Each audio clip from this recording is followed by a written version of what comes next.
You will listen to these facts about Germany. Our economy is the strongest in Europe. The glorious sons of Germany are the most handsome. You all drive our efficient cars. Germany always wins. You will play me head-to-head online through your Dreamcast, as you say. Come and have a go if you think you're hard enough. Fellow 90s gamers, you all remember those dark days, don't you? The console wars. The great three-way clash between Nintendo, Sony, and Sega. While competition typically breeds excellence, the poor souls at Sega just were not able to keep up, leaving them to fall tragically by the wayside. Falling back on becoming a third party for those who had once considered worthy foes, a group of Sega's die-hard fans would find themselves looking wistfully back in the early 2010s, asking the very same questions that so many others do to this day. What if the Dreamcast hadn't died? What if Sega was still a contender in the console markets? And most importantly, what if the Dreamcast's successor had a cracking pair of tits? In the past years, this fantasy star of ours has been plagued with constant war. Let's dial things back.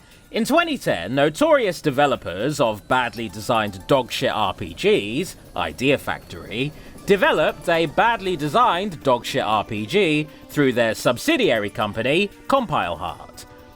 Which, would have been the end of things, if not for the fact that a meta-narrative about alternative gaming history, as told through personified gaming consoles, is a genuinely interesting concept. And also people like boobs. As such, Hyperdimension Neptunia popped off and became a successful gaming series, forcing Idea Factory to knuckle down and learn how to craft better games. If reviews of the more recent Neptunia games are anything to go by, they actually did manage to pull that off, save for the odd balancing hiccup. So, yeah, good for them. Today, however, I'm going to focus solely on the game's 13-episode-long animated series, which was made by David Production. The guys who made my favourite animated series of all time.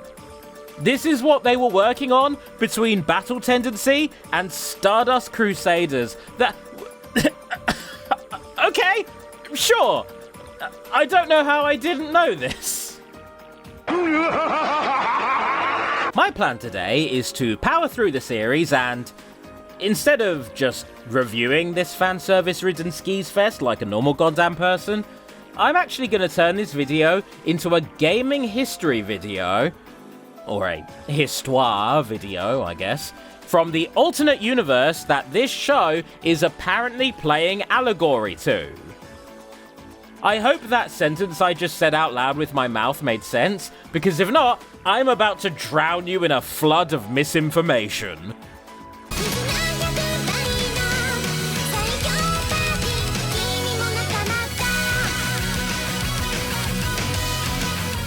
The year is 2012, and console gaming is nearing the end of its 7th generation, with Sony pushing for the strongest hardware in the form of the PS3, Nintendo dominating the market with the casual-friendly Wii, Microsoft pushing for communal online play with the Xbox 360, and Sega catering to their own dedicated fanbase with the newly released Neptune, named after the scrapped 90s console, which would have combined the Megasys with its CD and 32X add-ons.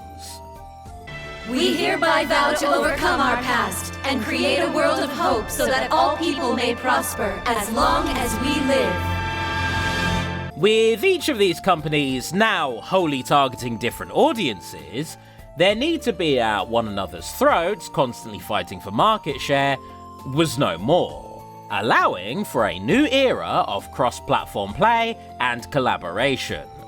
This also extended to the handheld market, with the PS Vita, Nintendo 3DS, and Sega N-Gear all coexisting amicably.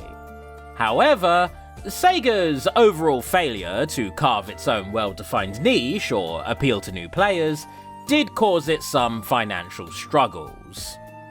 Sweet graph, but what's the big deal? We've still got plenty left, don't we? For so long, Sega had marketed itself as an edgy counterculture system, doing what Nintendo didn't.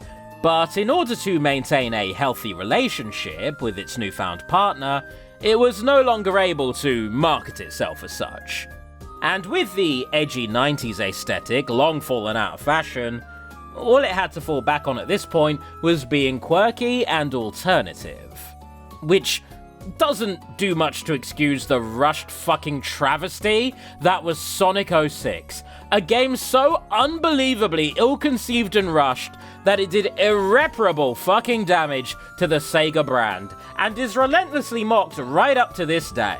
Like, seriously, Sega, Sonic is the mascot of your entire media empire, and to let such a shoddy, unfinished mess hit store shelves, it's like Uncle Ben always says. Oh, with man, great power... I hate getting lectured. I wonder if I can just, run away. Sega decided to turn to Sony for help with their financial struggles, hoping to collaborate on a new business strategy.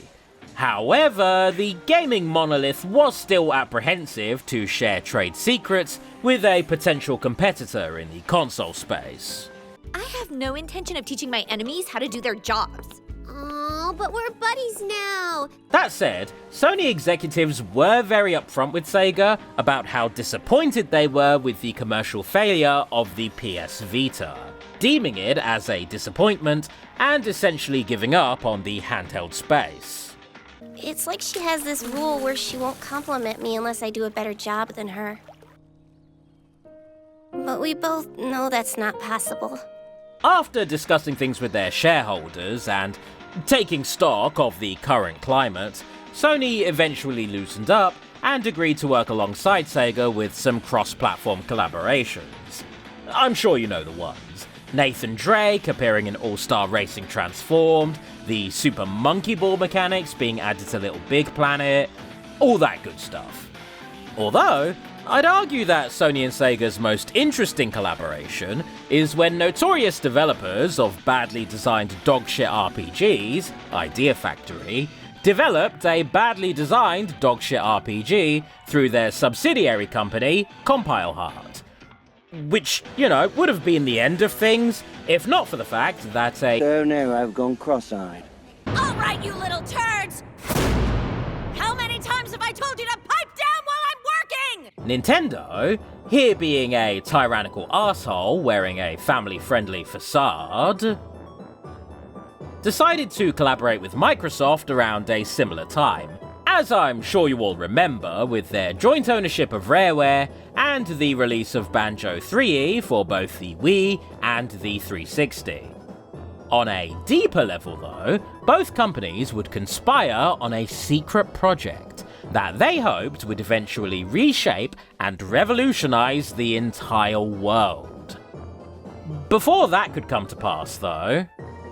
Well, we heard about this new theme park that just opened up in Louis, so we're gonna crash with you and check it out.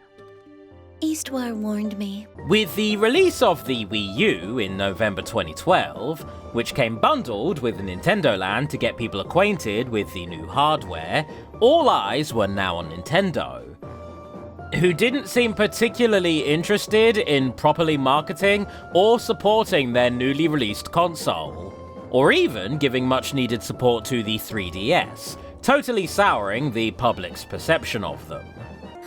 Hey, wait, can a CPU lose her powers if she doesn't have enough shares? This lack of focus was due to how much of Nintendo's time and resources were wasted on the aforementioned project, which it turns out was to be a mass collection and export of data that was to be collected from Nintendo's still very much active Satellaview satellites.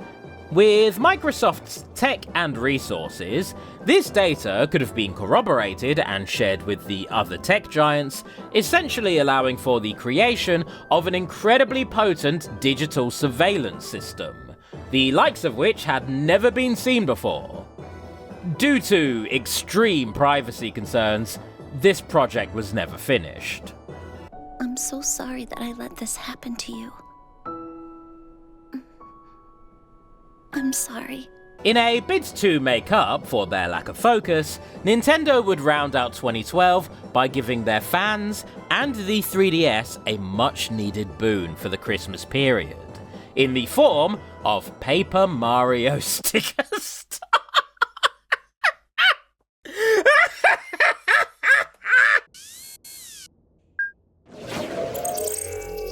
Dude, what happened to me? I'm a doggo.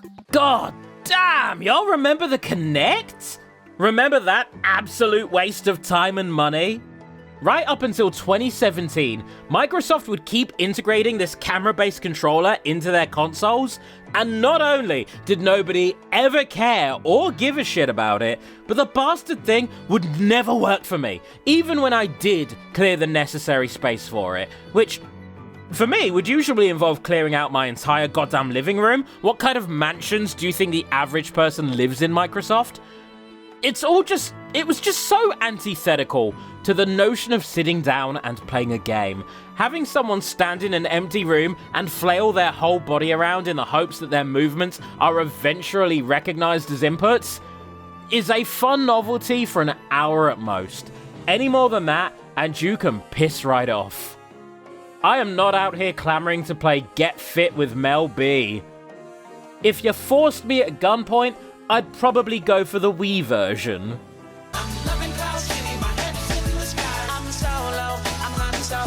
I was just told of a reported mass monster breakout. The sighting occurred at a waste disposal facility over in Zune District. Speaking of now defunct Microsoft tech, remember the Zune? Microsoft's failed digital media service? Well, around late 2012, a security backdoor left open by the Zune, which at the time was available on each and every major home console, would be an integral part of a massive hack. The largest since the infamous PSN hack of 2011, that took Sony offline for 24 entire days, costing them $171 million. All right, CPUs, time to fall to my sanctuary!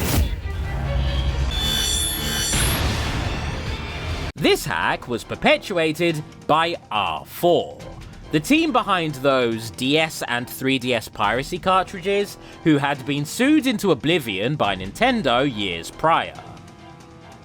Dang, I can't even be mad about that. As we all know nowadays, pirating from Nintendo is always morally correct. Kinda lucky there was a modem here in the trash heap, though.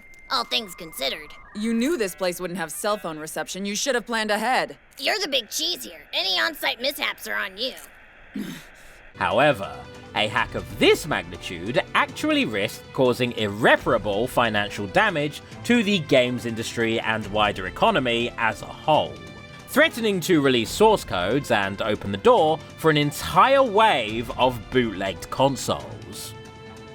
If you really want to know, I'm creating a new world order. In particular, one where CPUs are unnecessary. A world where anyone who wants can become a ruler. Now, regardless of the stated intentions of this small hacking group to make gaming accessible for all, this breach would also allow them access to an insane amount of people's personal information. So all four targeted companies were forced to take an all-hands-on-deck approach vis-a-vis cybersecurity. All four would refuse to give formal statements to the press until they had the situation resolved, which they claimed they eventually were able to do before any permanent damage was done.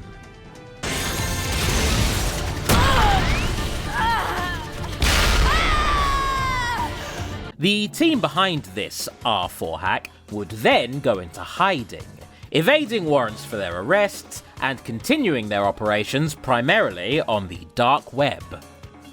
And this is the part where I have to tell you who Anonymous are.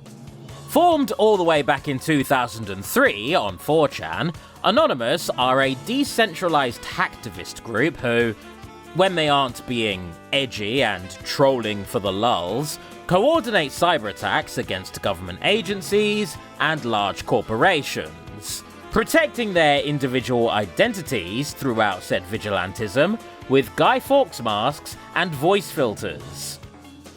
For younger viewers, take note of how green the Snopes icon has been throughout this whole section. Cute, huh? This is Cratchy, the rabbit-eared bandicoot. That clip was not even slightly relevant, that was just cute. That was cute for cuteness' sake. Anyway, not long after the R4 debacle, Anonymous decided that the third time would be the charm, and hacked Sony. Anonymous would focus instead on gaining access to Sony's own surveillance satellites and CCTV systems, in order to spy on the company itself. This was likely done, in part, to find dirt on them, and in protest of Sony using such invasive tech in the first place. Oh, come on! You were all bragging about it, remember? Station security is the awesomest in the whole world! Then derp, you got hacked. Too funny! I swear I'm not trying to invoke Stroheim, he just keeps happening in this video. Anyways, with Bill Gates himself getting involved and assisting Sony with tracing their newfound spy... I am a brand new character, Bing. I'll worm my way into your heart, Bing. Your catchphrase thing is totally lame! Man, this character is gonna bomb with the fans! There is no need to worry. I am a one-off character made just for this scene, Bing. They were eventually able to narrow down the individual hacktivist, revealing instead an obsessed Sony fan whose motive seemed more in line with clout chasing than anything actively malicious. Hi, it's me. I found a girl. Kind of a pain in the fanny, though. However, this individual was later revealed to have connections with Atari, unraveling an entire web of corporate espionage. You see, back in the 70s and early 80s, the rapid growth of tech allowed gaming to fully hit its stride and reach its golden age, with Atari being the dominant force in the industry due to both their presence in arcades and their home console, the 2600. However, with massive popularity and success came an unending torrent of shoddy clones and knockoffs to saturate the market. And in 1983, the bubble popped. The infamous video game crash, or the Atari shock, as it's called in Japan, almost spelled the end for video gaming as a whole, saved only by Nintendo stepping in with their entertainment system. So sullied was gaming's image that Nintendo had to rebrand the very concept. The people stopped believing in her, so the nation lost its shares and fell to ruin. Today we call that the Great Crash. Atari was sold off around this time, and has been gutted, resold, and reacquired so many times by this point that I don't even know if you can consider the shell left behind as really being Atari anymore. It's more just Infogrames wearing a cheap Atari costume. But if there is one part of Atari's legacy that does still exist to this day, it's having their historically significant titles bastardized through the releases of a ton of shovelware tier reimaginings. Oof. All of this sorry affair is why in 2013, Atari called upon Anonymous with a plea to help them decentralize gaming, positioning the Big Four as tyrants who didn't allow smaller companies to flourish. While keeping an eye on Sony, Anonymous were able to find and scout out industry veterans from Hudson Soft, who had previously worked on the TurboGrafx-16. Atari would recruit all of them to create a new console, the Eden, a console claiming to be by the people, for the people.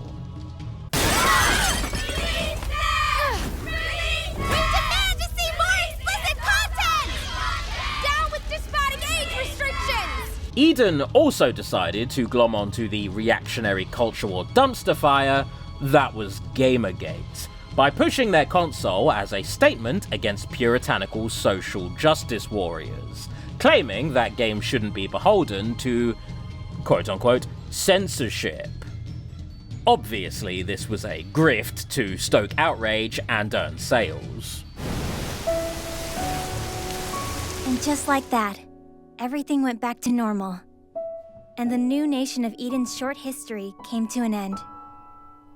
As with so many of Atari's modern ventures, this all eventually fell through, with Atari's want to create a console through skullduggery and inciting anti-corporate sentiment eventually being recognised by gamers for what it was, a bid to claim long-lost market dominance. The former Hudson Soft employees pulled out when they realised what a shit show this all was, and all that was left was Atari with a half-developed and barely functioning waste of resources. This, along with the legal action taken against them, left the former giant barely hanging on by a thread. After this debacle subsided, Sega's market value absolutely skyrocketed, despite Sony and Microsoft dropping entirely new consoles in the form of the Xbox One and the PS4. I told you, it's obvious. Our blast processing gives us blistering speeds that the other countries can't even touch. With Sega's recent output of Sonic Lost World and Crazy Taxi 4 being lukewarm at best, this discrepancy absolutely drew the ire of Nintendo, Sony, and Microsoft, all of whom suspected foul play on Sega's part. If you don't give me my damn shares, I will crush you! As it turns out, this share value was manipulated by a gamer-induced short squeeze a la GameStop in 2021. This one being perpetuated by Anonymous and Atari in tandem, the latter of whom planned to become Sega's majority shareholder, effectively giving them the means to run the company themselves, in an act of corporate takeover.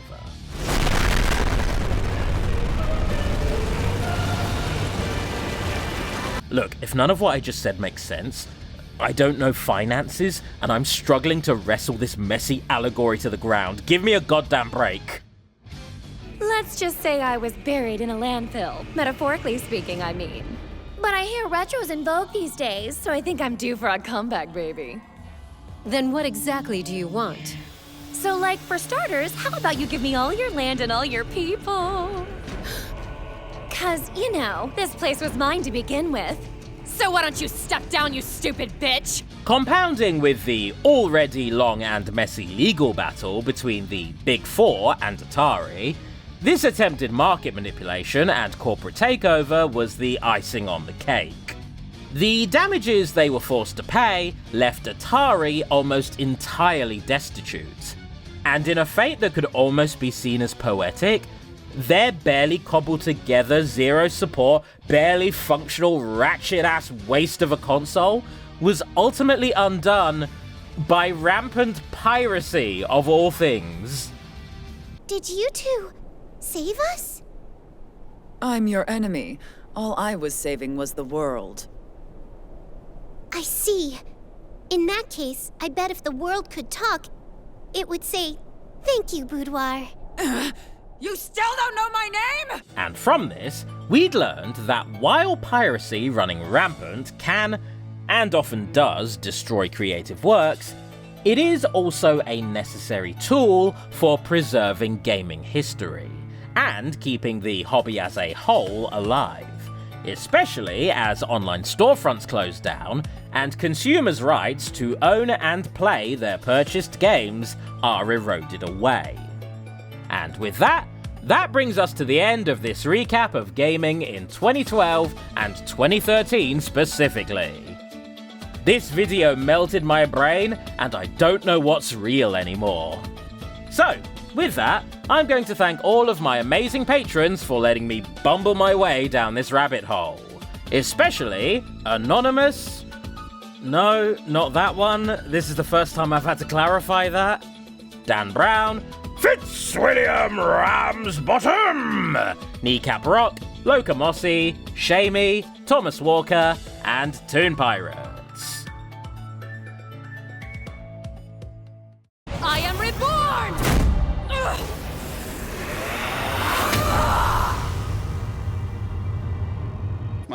My mother's very proud